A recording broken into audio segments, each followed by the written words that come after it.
ಮೊನ್ನೆ ತಾನೇ ಕಿಡ್ನಾಪ್ ಕೇಸಲ್ಲಿ ಬೇಲ್ ಪಡ್ಕೊಂಡಂತ ಮಾಜಿ ಸಚಿವ ಎಚ್ ಡಿ ರೇವಣ್ಣ ಅವರಿಗೆ ಈಗ ಮತ್ತೊಂದು ಸಂಕಷ್ಟ ಎದುರಾಗುವಂತ ಮುನ್ಸೂಚನೆ ಕಾಣ್ತಾ ಇದೆ. ಕಿಡ್ನಾಪ್ ಕೇಸಲ್ಲಿ ಬೇಲ್ ಸಿಕ್ಕಿದೆ, ಅದಾದ ನಂತರ ಅವರು ಬಿಡುಗಡೆಯಾದರು. ಈಗ ಮತ್ತೊಂದು ಕೇಸು ಕೂಡ ಅವರಿಗೆ ಸಂಕಷ್ಟ ತಂದೊಡ್ಡುವಂತ ಸಾಧ್ಯತೆ ಕಾಣ್ತಾ ಇದೆ. ಹೊಳೆನರಸೀಪುರ ಸ್ಟೇಷನ್ನಲ್ಲಿ ದಾಖಲಾದಂತ ಮೊದಲ ಕೇಸ್ನಲ್ಲಿ ರೇವಣ್ಣ ಅವರ ವಿರುದ್ಧ ರೇಪ್ ಕೇಸ್ ದಾಖಲಾಗಿದೆ. ಐಪಿಸಿ ಸೆಕ್ಷನ್ 376 ಅಡಿಯಲ್ಲಿ ಕೇಸು ದಾಖಲಾಗಿದೆ. ಜಾಮೀನಿಗಾಗಿ ಕೋರ್ಟ್ಗೆ ಹಾಜರಾಗಿದ್ದರು ರೇವಣ್ಣ. ಇದರ ವಿಚಾರಣೆಯ ಸಂದರ್ಭದಲ್ಲಿ ಈ ಕೇಸ್ನಲ್ಲಿ ಐಪಿಸಿ ಸೆಕ್ಷನ್ 376 ಸೇರ್ಪಡೆಯಾಗಿರೋ ಮಾಹಿತಿ ಲಭ್ಯ ಆಗಿದೆ. 376 ಸೇರ್ಪಡೆಗೆ ಕೋರ್ಟ್ಗೆ ಎಸ್ಐಟಿ ಮನವಿ ಮಾಡಿದೆ. ಇನ್ನು ಅತ್ಯಾಚಾರ ಕೇಸು ಸೇರಿಸೋದಕ್ಕೆ ಒಪ್ಪಿಗೆಯನ್ನು ನ್ಯಾಯಾಲಯ ಸೂಚಿಸಿದೆ. ಮಧ್ಯಾಹ್ನ 3 ಗಂಟೆಗೆ ಅರ್ಜಿಯ ವಿಚಾರಣೆಯನ್ನು ಮುಂದೂಡಿದೆ. ಈಗ ರೇಪ್ ಕೇಸ್ ದಾಖಲಾಗಿರೋದ್ರಿಂದ ಇಲ್ಲೂ ಕೂಡ ರೇವಣ್ಣ ಅವರಿಗೆ ದೊಡ್ಡ ಮಟ್ಟದ ಸಂಕಷ್ಟದ ಮುನ್ಸೂಚನೆ ಕಾಣ್ತಾ ಇದೆ. ಯಾಕಂತಂದ್ರೆ ಆ ಕೇಸ್ ಏನಿದೆ, 47 ವರ್ಷದ ಮಹಿಳೆ ಕೊಟ್ಟಂತ ಕೇಸು, ಅದು ಆರಂಭದಲ್ಲಿ ಕೇಸ್ ಇದ್ದಿದ್ದು ಲೈಂಗಿಕ ದೌರ್ಜನ್ಯದ ಕೇಸ್ ಆಗಿತ್ತದು. ಅಂದ್ರೆ 354A ಮತ್ತು ಡಿ ಅಡಿಯಲ್ಲಿ ಕೇಸು ದಾಖಲಾಗಿತ್ತು. ಈಗ ಐಪಿಸಿ 376 ಕೂಡ ಹಾಕಲಾಗಿದೆ ಅನ್ನೋ ಮಾಹಿತಿ. ಈ ಬಗ್ಗೆ ಹೆಚ್ಚಿನ ಡೀಟೇಲ್ ನೀಡೋದಕ್ಕೆ ನಮ್ಮ ಪ್ರತಿನಿಧಿ ವಿಷ್ಣು ಪ್ರಸಾದ್ ಫೋನ್ ಸಂಪರ್ಕದಲ್ಲಿ. ವಿಷ್ಣು ಪ್ರಸಾದ್, ಇಲ್ಲಿ ಅತ್ಯಾಚಾರದ ಸೆಕ್ಷನ್ ಕೂಡ ಹಾಕಿರೋದ್ರಿಂದ ರೇವಣ್ಣ ಅವರಿಗೆ ಬಂಧನದ ಭೀತಿ ಇದೆ ಈ ಕೇಸಲ್ಲೂ ಕೂಡ. ಈ ವಿಚಾರಕ್ಕೆ ಸಂಬಂಧಪಟ್ಟಂತೆ ರಕ್ಷತ್, ಬಂಧನದ ಭೀತಿ ಅಂತ ಹೇಳೋದಕ್ಕಿಂತ ಹೆಚ್ಚಾಗಿ ಪ್ರಕರಣದಲ್ಲಿ ಮತ್ತೆ ಒಂದಿಷ್ಟು ಗೊಂದಲಗಳು ಕ್ರಿಯೇಟ್ ಆಗ್ತಿರುವಂತದ್ದು. ಯಾಕಂತಂದ್ರೆ ಮೊದಲನೇದಾಗಿ ಹೊಳೆನರಸೀಪುರದಲ್ಲಿ ದಾಖಲಾದಂತಹ ಪ್ರಕರಣಕ್ಕೆ ಸಂಬಂಧಪಟ್ಟಂತೆ ನೋಡೋದಾದ್ರೆ ಅಲ್ಲಿ 354A ಹಾಕಿದ್ರು, 35B ಹಾಕುವಂತ ಕೆಲಸ ಆಗಿತ್ತು. ಹೀಗಾಗಿ ಅದೆರಡು ಬೇಲೇಬಲ್ ಸೆಕ್ಷನ್ ಇತ್ತು. ಅದೊಂದು ರೀಸನ್ ಅಲ್ಲಿ ರೇವಣ್ಣ ಅವರಿಗೆ ಮೊದಲನೇ ಪ್ರಕರಣದಲ್ಲಿ ಯಾವುದೇ ರೀತಿ ಸಮಸ್ಯೆ ಇಲ್ಲ ಅಂತ ಆಗ್ತಾ ಇತ್ತು. ಮತ್ತೆ ಇದು ತನಿಖಾಧಿಕಾರಿಯ ವಿವೇಚನೆ ಮೇರೆಗೆ ಅವ್ರನ್ನ ಅರೆಸ್ಟ್ ಮಾಡಬೇಕು ಬೇಡುವ ಅನ್ನೋದನ್ನ ನಿರ್ಧಾರ ಮಾಡಬೇಕಿತ್ತು. ಆದ್ರೆ ಇವತ್ತಿನ ಡೆವಲಪ್ಮೆಂಟ್ ನಾವು ನೋಡ್ತಾ ಹೋದಂತಹ ಸಂದರ್ಭದಲ್ಲಿ ಆ ಹೊಳೆನರಸೀಪುರದಲ್ಲಿ ರಿಜಿಸ್ಟರ್ ಆಗಿದ್ದಂತಹ FIR ಏನಿತ್ತು ಅದರಲ್ಲೆಲ್ಲ ಕೂಡ ಬೇಲೇಬಲ್ ಸೆಕ್ಷನ್ ಇತ್ತು. ಅದಕ್ಕೆ ಈಗ 376 ಮತ್ತೆ 376E ಅನ್ನ ಸೇರಿಸುವಂತದ್ದಾಗಿದೆ. ಈ ರೀತಿ ಸೇರಿಸಬೇಕು ಅಂತ ಹೇಳಿ ಸ್ವತಃ SIT IO ಈಗ ಮನವಿ ಸಲ್ಲಿಸುವಂತ ಕೆಲಸವನ್ನ ಮಾಡಿದ್ದಾರೆ. ಅದನ್ನ ಈಗ ಕೋರ್ಟ್ ಕೂಡ ಪುರಸ್ಕರಿಸಿ ಅದನ್ನ ಸೇರಿಸಿ ಇನ್ವೆಸ್ಟಿಗೇಷನ್ ಕಂಟಿನ್ಯೂ ಮಾಡೋದಕ್ಕೆ ಸೂಚನೆ ಕೂಡ ಕೊಡಲಾಗಿದೆ. ಇದು 42 ACMM ಅಲ್ಲಿ ನಿರ್ಧಾರ ಆಗಿರುವಂತಹ ಅಂಶ. ಇದರ ನಡುವೆ ಈಗ ರೇವಣ್ಣ ಪರ ವಕೀಲರು ಈಗ ಅದರಲ್ಲೂ CRPC ಸೆಕ್ಷನ್ 436 ಅಡಿಯಲ್ಲಿ ಅಂದ್ರೆ ಬೇಲೇಬಲ್ ಸೆಕ್ಷನ್ ಇದ್ದಂತಹ ಸಂದರ್ಭದಲ್ಲಿ ಹಾಕುವಂತಹ ಜಾಮೀನು ಅರ್ಜಿಯನ್ನ ಸಲ್ಲಿಸುವಂತಹ ಕೆಲಸವನ್ನು ಮಾಡಿದ್ರು. ಇವತ್ತು ಅರ್ಜಿ ವಿಚಾರಣೆಯ ಸಂದರ್ಭದಲ್ಲೂ ಕೂಡ ಅವರ ಪರ ವಕೀಲರಾಗಿರುವಂತಹ ಅರುಣ್ ಅವರು ಹಾಜರಾಗಿ ವಾದ ಮಂಡಿಸುವಂತಹ ಕೆಲಸವನ್ನು ಮಾಡಿದ್ರು. ಅವರದಲ್ಲಿ ಕ್ಲಿಯರ್ ಆಗಿ ಹೇಳಿದ್ದೇನೆ ಅಂತಂದ್ರೆ ಈ ಪ್ರಕರಣದಲ್ಲಿ ಯಾವುದೇ ಕೂಡ ನಾನ್ ಬೇಲೇಬಲ್ ಸೆಕ್ಷನ್ ಇಲ್ಲ. ಅಂದ್ರೆ ರೇವಣ್ಣ ಅವರ ವಿರುದ್ಧ ಯಾವುದೇ ರೀತಿ ಇಲ್ಲಿ ನಾನ್ ಬೇಲೇಬಲ್ ಸೆಕ್ಷನ್ ಹಾಕುವಂತ ಕೆಲಸ ಇಲ್ಲ. ಹಾಕಿರುವಂತದ್ದು A2 ವಿರುದ್ಧ ಈ ರೀತಿಯ ನಾನ್ ಬೇಲೇಬಲ್ ಸೆಕ್ಷನ್ ಅನ್ನು ಆಡ್ ಮಾಡಿದರೆ 376E ಮತ್ತೆ 376.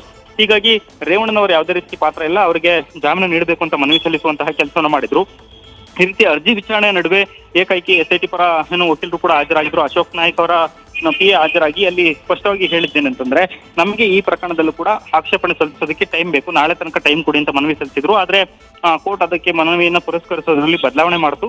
ಕೇವಲ ನಾಳೆ ತನಕ ಅಲ್ಲ, ಇವತ್ತು ಮಧ್ಯಾಹ್ನ 3 ಗಂಟೆಗೆ ಅರ್ಜಿ ವಿಚಾರಣೆ ಕೈಗೆತ್ತಿಕೊಳ್ತೀವಿ. ಆ ಸಂದರ್ಭದಲ್ಲಿ ಬಂದು ನೀವು ವಾದವನ್ನ ಮಂಡಿಸಿ ಅದಾದ ಬಳಿಕ ನಾವು ನಿರ್ಧಾರ ಮಾಡ್ತೀವಿ ಅಂತ ಹೇಳಿದ್ರು. ಇದಕ್ಕೆ ರೇವಣ್ಣ ಪರ ವಕೀಲರು ಕೂಡ ಆಕ್ಷೇಪ ವ್ಯಕ್ತಪಡಿಸಿದ್ರು. ಯಾಕಂತಂದ್ರೆ ಈ ಪ್ರಕರಣಕ್ಕೆ ಸಂಬಂಧಪಟ್ಟಂತೆ ಈಗಾಗಲೇ ಸೆಷನ್ ಕೋರ್ಟ್ ನಲ್ಲಿ ನಿರೀಕ್ಷಣಾ ಜಾಮೀನು ಅರ್ಜಿ ವಿಚಾರಣೆ ನಡೆದಿತ್ತು. ಈ ರೀತಿ ಅರ್ಜಿ ವಿಚಾರಣೆಯ ಸಂದರ್ಭದಲ್ಲಿ SPP ಅವರು ಸ್ಪಷ್ಟಪಡಿಸಿದ್ರು, ನಾವು ಇಲ್ಲಿ ನಾನ್ ಬೇಲೇಬಲ್ ಸೆಕ್ಷನ್ ಅನ್ನು ಇನ್ವೋಕ್ ಮಾಡಿಲ್ಲ ಅಂತ ಹೇಳಿದ್ರು. ಹೀಗಾಗಿ ನಾವು ನಿರೀಕ್ಷಣಾ ಜಾಮೀನು ಅರ್ಜಿಯನ್ನು ವಾಪಸ್ ಪಡ್ಕೊಂಡಿದ್ವಿ. ಆದ್ರೆ ಈಗ ಇವರು ಸಲ್ಲಿಸೋದಕ್ಕೆ ಟೈಮ್ ಕೇಳ್ತಿದ್ದಾರೆ. ಈಗ 376 ಆಡ್ ಮಾಡಿದರೆ ಅದರಲ್ಲೂ ಕೂಡ ಅದೆರಡು ಕೂಡ ರೇವಣ್ಣ ಅವ್ರ ಮೇಲೆ ಅಟ್ರಾಕ್ಟ್ ಆಗಲ್ಲ, ಅವರು ಈ ಪ್ರಕರಣದಲ್ಲಿ ಅವ್ರ ಮೇಲೆ ಬರೋದಿಲ್ಲ ಅನ್ನೋ ಪಾಯಿಂಟ್ ಅನ್ನು ಅವ್ರು ವಾದವನ್ನು ಮಂಡಿಸಿದ್ರು. ಸದ್ಯ ಈಗ ಆಗಿರುವಂತಹ ಪ್ರೀತ್ ಅವರು ಹೇಳಿದ್ದೇನಂತಂದ್ರೆ ಈಗ ಪ್ರಕರಣ ತುಂಬಾ ಗಂಭೀರತೆಯನ್ನು ಪಡ್ಕೊಂಡು ಬಂತು. ಮತ್ತೆ ಪ್ರಕರಣದಲ್ಲಿ ಈಗ 376E ಮತ್ತು 376 ಅನ್ನ ಆಡ್ ಮಾಡುವಂತ ಹಿನ್ನೆಲೆಯಲ್ಲಿ ಇದು ನಾನ್ ಬೇಲೇಬಲ್ ಸೆಕ್ಷನ್ ಆಗಿದೆ. ಈ ಸಂದರ್ಭದಲ್ಲಿ ಅವರ ವಾದವನ್ನ ನಾವು ಕೇಳಬೇಕಾಗುತ್ತೆ. ಅವರ ವಾದವನ್ನ ಕೇಳಿ ನಂತರ ಡಿಸೈಡ್ ಮಾಡ್ತೀನಿ ಅಂತೇಳಿ ಅವ್ರು ಹೇಳುವಂತಹ ಮೂಲಕ ಅರ್ಜಿ ವಿಚಾರಣೆನ 3 ಗಂಟೆಗೆ ಮುಂದೂಡಿಕೆ ಮಾಡಿದ್ರು. ಇದರಲ್ಲಿ ಇನ್ನೊಂದು ಸಂಕಷ್ಟ ಎದುರಾಗೋದೇನಂತಂದ್ರೆ ಒಂದು ವೇಳೆ 376 ಆಗಿರೋದನ್ನ ಪರಿಗಣನೆಗೆ ತೆಗೆದುಕೊಂಡು ಜಾಮೀನು ಅರ್ಜಿಯನ್ನ ನಿರಾಕರಿಸಿದ್ರೆ ಮತ್ತೆ ರೇವಣ್ಣನವ್ರನ್ನ SIT ಅಧಿಕಾರಿಗಳಿಗೆ ಬಂಧಿಸೋದಕ್ಕೆ ಅವಕಾಶ ಇದೆ. ಯಾಕಂತಂದ್ರೆ ನಾನ್ ಬೇಲೇಬಲ್ ಸೆಕ್ಷನ್ ಇರೋದು ಒಂದ್ ಕಡೆ ಆದ್ರೆ ಅದರ ಜೊತೆಗೆ ಇನ್ನೊಂದು ಪ್ರಮುಖವಾದಂತಹ ಅಂಶ ಏನಂತಂದ್ರೆ ಇಲ್ಲಿ ರಿಜೆಕ್ಟ್ ಆದ್ರೆ ಪುನಃ ಅವರು ಸೆಷನ್ ಕೋರ್ಟ್ ಹೋಗಿ ಟ್ರಯಲ್ ಮಾಡ್ಬೇಕತ್ತೆ. ಮತ್ತೆ ಅಲ್ಲಿ ಅರ್ಜಿಯನ್ನ ಸಲ್ಲಿಸಿಕೊಂಡು ಅಲ್ಲಿ ಜಾಮೀನು ಪಡೆಯೋ ತನಕ ಪುನಃ ಮತ್ತೆ ಅವ್ರು ತಲೆಮರೆಸ್ಕೊಳ್ಬೇಕಾದಂತಹ ಪರಿಸ್ಥಿತಿಯು ಕೂಡ ನಿರ್ಮಾಣ ಆಗ್ಬೋದು. ರಕ್ಷತ್, ಥ್ಯಾಂಕ್ ಯು ವಿಷ್ಣು ಪ್ರಸಾದ್ ಮಾಹಿತಿಗೆ. ಹೊಳೆನರಸೀಪುರ ಟೌನ್ ಸ್ಟೇಷನ್ನಲ್ಲಿ ಮೊದಲ FIR ದಾಖಲಾಗಿತ್ತು. ಆ FIRನ ಒಟ್ಟು ಸಾರಾಂಶ ಇದ್ದಿದ್ದಿಷ್ಟೇ. 47 ವರ್ಷದ ಮಹಿಳೆ ಈ ಕಂಪ್ಲೇಂಟನ್ನು ಕೊಟ್ಟರು. ರೇವಣ್ಣ ಅವರ ಮನೆಯಲ್ಲಿ ಕೆಲಸ ಮಾಡ್ತಾ ಇದ್ದಂಥ ಮಹಿಳೆ. ಅವರ ಕಂಪ್ಲೇಂಟ್ನ ಪ್ರಕಾರ ಏನು ಅಂತಂದರೆ, ನನಗೆ ರೇವಣ್ಣ ಅವರಿಂದ ಲೈಂಗಿಕ ಕಿರುಕುಳ ಆಗಿದೆ, ಜೊತೆಗೆ ಅವರ ಪುತ್ರ ಪ್ರಜ್ವಲ್ ರೇವಣ್ಣ ಅವರಿಂದಲೂ ಕೂಡ ಲೈಂಗಿಕ ಕಿರುಕುಳ ಆಗಿದೆ ಅನ್ನೋ ಆರೋಪವನ್ನು ಮಾಡಿದರು. ಅಂದರೆ ಮನೆಯ ಅಡುಗೆ ರೂಮ್ನಲ್ಲಿ ನನ್ನ ಮೇಲೆ ಲೈಂಗಿಕ ಕಿರುಕುಳ ಆಗಿದೆ. ಅದರ ಆಧಾರದ ಮೇಲೆ IPC ಸೆಕ್ಷನ್ 354A 354D 506 ಮತ್ತು 509 ಅಡಿಯಲ್ಲಿ ಕೇಸು ದಾಖಲಾಗಿತ್ತು. ಅದು ಬೇಲೇಬಲ್ ಸೆಕ್ಷನ್ ಆಗಿರೋದ್ರಿಂದ ಅದರಲ್ಲಿ ಬಂಧನದ ಭೀತಿ ಇರಲಿಲ್ಲ. ರೇವಣ್ಣ ಅವರಿಗೂ ಪ್ರಜ್ವಲ್ ಅವರಿಗೂ ಆ ಕೇಸ್ನಲ್ಲಿ ಬಂಧನದ ಭೀತಿ ಇರಲಿಲ್ಲ. ಆದರೆ ಈಗ ಸಂತ್ರಸ್ತ ಮಹಿಳೆ, ಆ 47 ವರ್ಷದ ಮಹಿಳೆ, ಆ ನಂತರ ಮ್ಯಾಜಿಸ್ಟ್ರೇಟ್ ಮುಂದೆ ಕೊಟ್ಟಂತ ಹೇಳಿಕೆ ಇದೆ.